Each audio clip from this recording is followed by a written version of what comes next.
Assalamualaikum warahmatullahi taala wabarakatuh. Di sini kami atas nama kelompok 3, perwakilan kelompok 3 yaitu Rian Ramadan dan Muhammad Maulana Nur Alim akan berpresentasi mengenai standar kualifikasi dan kompetensi guru. Baik, selanjutnya yaitu pengertian mengenai kualifikasi. Yang pertama, dalam dunia pendidikan, kualifikasi dimengerti sebagai keahlian atau kecakapan khusus dalam bidang pendidikan, baik sebagai pengajar mata pelajaran, administrasi pendidikan, dan seterusnya. Bahkan, kualifikasi terkadang dapat dilihat dari segi derajat lulusannya. Ini yang pertama.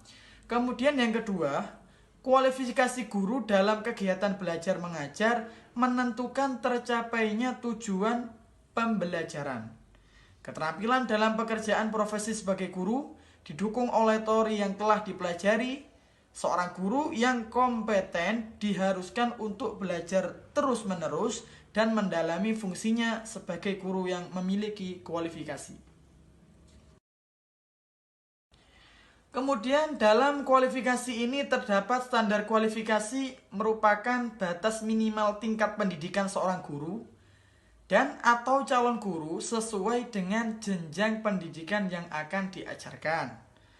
Dalam hal ini diatur dalam kebijakan dalam UUGD, Undang-Undang Guru dan Dosen, dibagi dalam 2 kualifikasi, yaitu yang pertama, kualifikasi akademik, yang kedua, kualifikasi kegiatan belajar mengajar.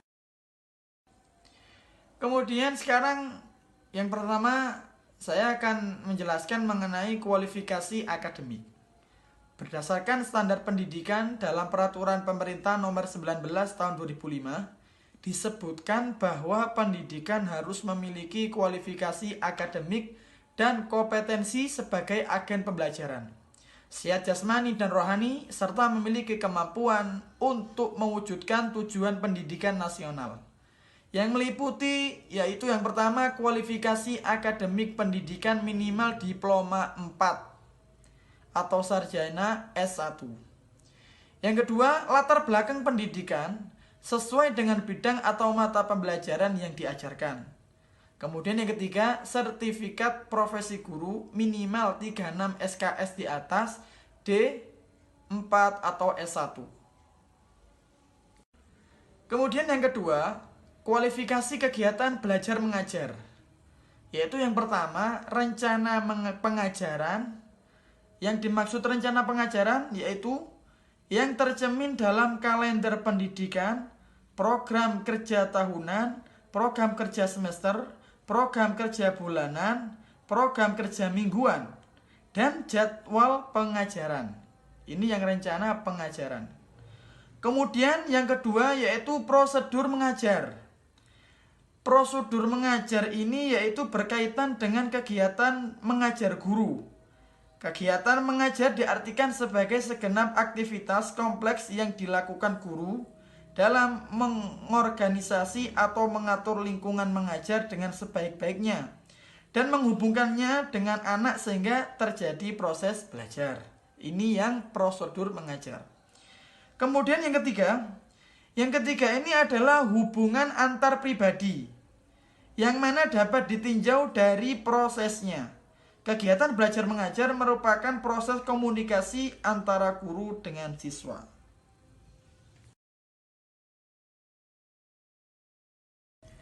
Sekarang dimensi kualifikasi. Kualifikasi dikembangkan dari peraturan nomor 19 tahun 2005. Adapun dimensinya adalah yang pertama, kualifikasi akademik. Ini yang pertama. Kemudian yang kedua, latar belakang pendidikan sesuai dengan bidang atau mata pelajaran yang diajarkan. Kemudian yang ketiga, sertifikat proses guru, sertifikat profesi guru.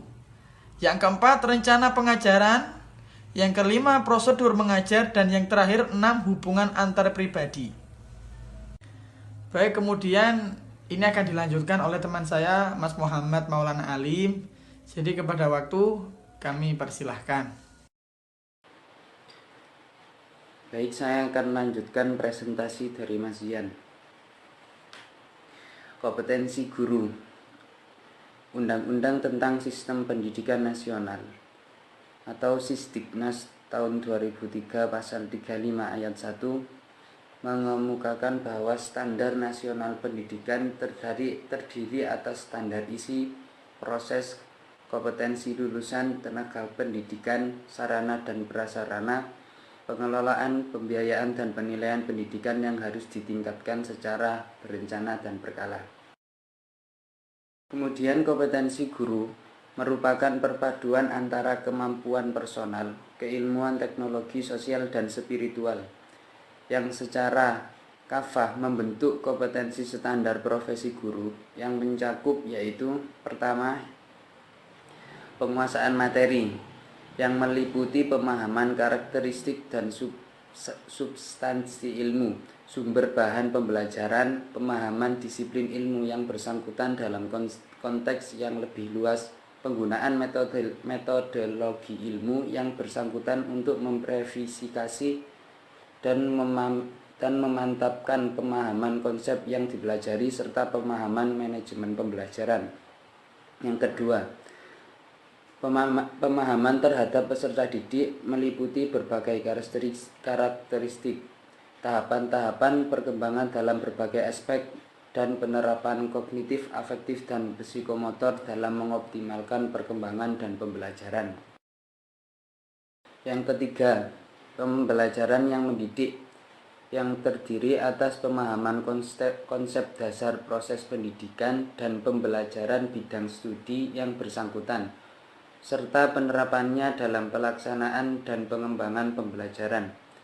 Yang keempat, pengembangan kepribadian profesionalisme yang menyangkut pengembangan intuisi keagamaan yang kepribadian, sikap dan kemampuan mengaktualisasikan diri, serta sikap dan kemampuan mengembangkan profesionalisme kependidikan.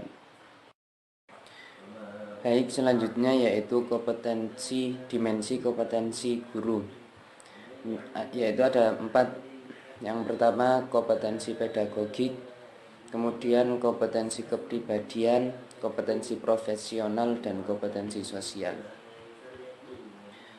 Kompetensi pedagogik yaitu kemampuan atau keterampilan guru yang bisa mengelola suatu proses pembelajaran atau interaksi belajar mengajar dengan peserta didik. Setidaknya kompetensi pedagogik memiliki 7 aspek dalam kompetensi ini yang harus dikuasai, yaitu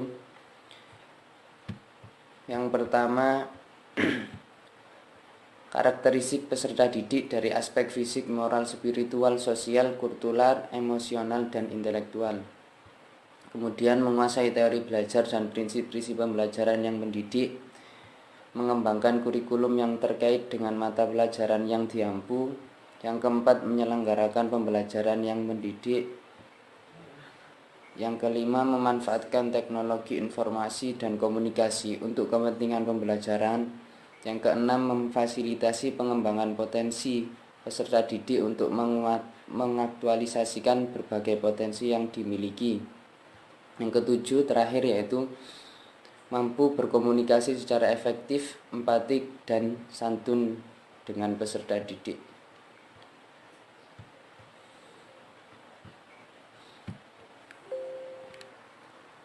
Kemudian yang kedua yaitu kompetensi kepribadian.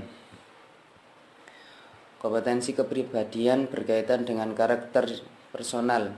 Ada indikator yang mencerminkan kepribadian positif seseorang guru, yaitu sabar, disiplin, jujur, rendah hati, berwibawa, santun, empati, ikhlas, berakhlak mulia, bertindak sesuai normal sosial dan hukum.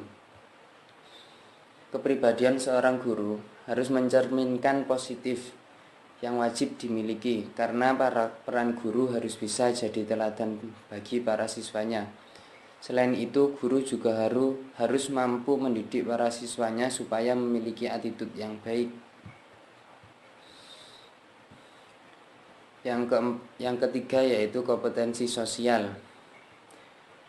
seperti bersikap inklusif, bertindak objektif, serta tidak diskriminatif karena pertimbangan jenis kelamin, agama, ras, kondisi fisik, latar belakang keluarga, dan status sosial ekonomi.